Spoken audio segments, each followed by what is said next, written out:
Hello everyone, and welcome to my Duel Today official news channel. I hope everyone is having a wonderful day. Before we begin, please hit the subscribe button and give this video a thumbs up. Rawlings visits Sean in the magistrate's office, requesting he capture Polina Cost for attack.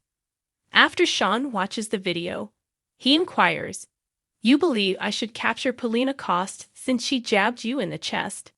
"She jabbed me hard," Rawlings answers. He almost fell over in reverse. Besides, per his primary care physician, he has an injury of the sternum. Sean figures they ought to zero in on higher needs, yet Rawlings announces, to keep his work, Paulina will be in binds by end of day. Beauty comes to see Abe at Steve and Kayla's place. He requests her assistance in landing his position back and getting that conceited knave, Clint Rawlings, out of the city chairman's office. Polina approaches apologize for driving Abe into the question and answer session when he wasn't prepared. Abe guarantees her it was his choice. Furthermore, presently he won't allow Rawlings to transform Salem into a fascism. Beauty alerts that Rawlings could attempt to make Abe look ill-suited for office and make his life troublesome. Polina proposes they hold on until Abby gets his memory back. Abe doesn't have any idea when that will occur. He will not sit back as Rawlings stomps on over his constituents' privileges. Beauty gets a thought. At Brady's bar, Roman gravely tells Kate that Victor's dead. As Kate processes the data, Roman brings up there's a ton of water under her extension with Victor. Kate reviews how they over torched that scaffold, yet sometime in the distant past, they truly cherished one another. While there was a great deal of disloyalty and retaliation, they generally met up when somebody they cherished was an emergency. Kate calls them close companions, yet Roman is her first love. Roman realizes Victor grasped her better than anybody. Whether you adored or abhorred him, Kate says, there won't ever be another Victor Kyriakis. After they toast to Victor, Roman promises to show up for Kate when she calls Philip. She doesn't want to tell Philip and hazard him returning to Salem. He'd be captured for setting Brady up for his faked passing. Roman figures he could argue not blameworthy because of psychological instability. Kate stresses that Brady would fight back. In any case, Roman cautions Philip could find out. At the point when she actually denies, he withdraws.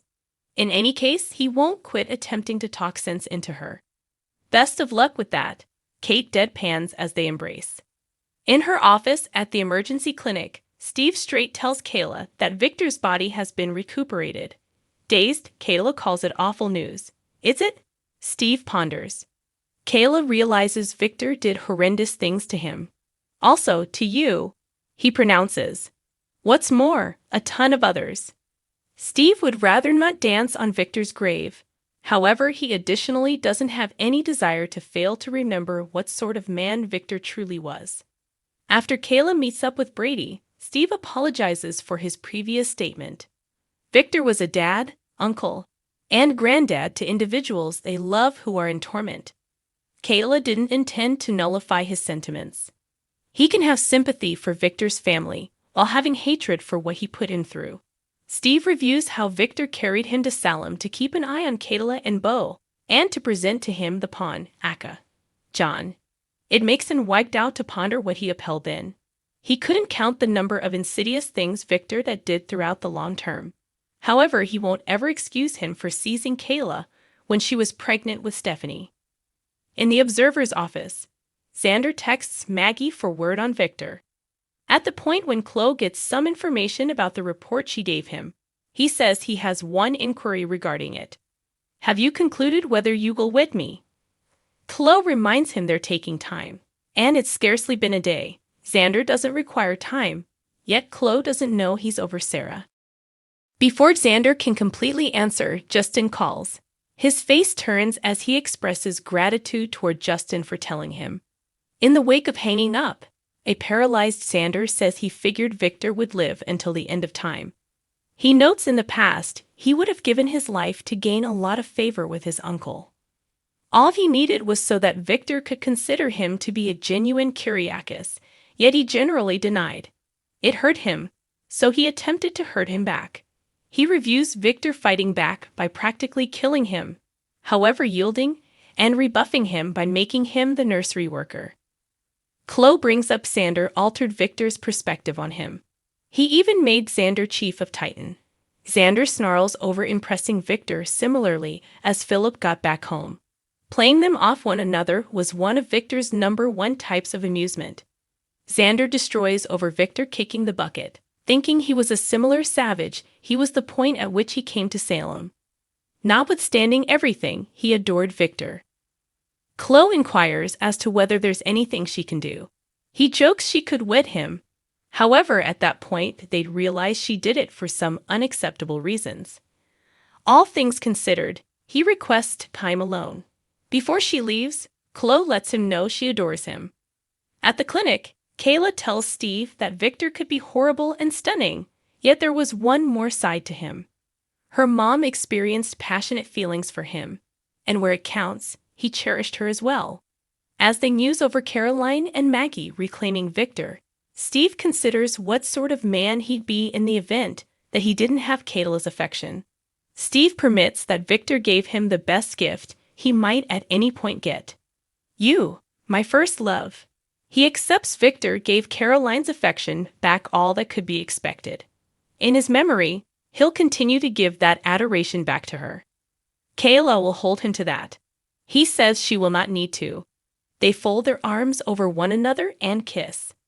At the point when Beauty visits Sean in his office, he expresses working for Rawlings could be an issue. Beauty smiles. He probably won't need to stress over that any longer.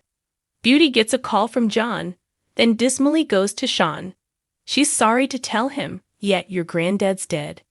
Rawlings comes to Steve and Kayla's, where Abe illuminates the acting city hall leader his residency has reached a conclusion. Rawlings jeers. Abe will be giggled out of office.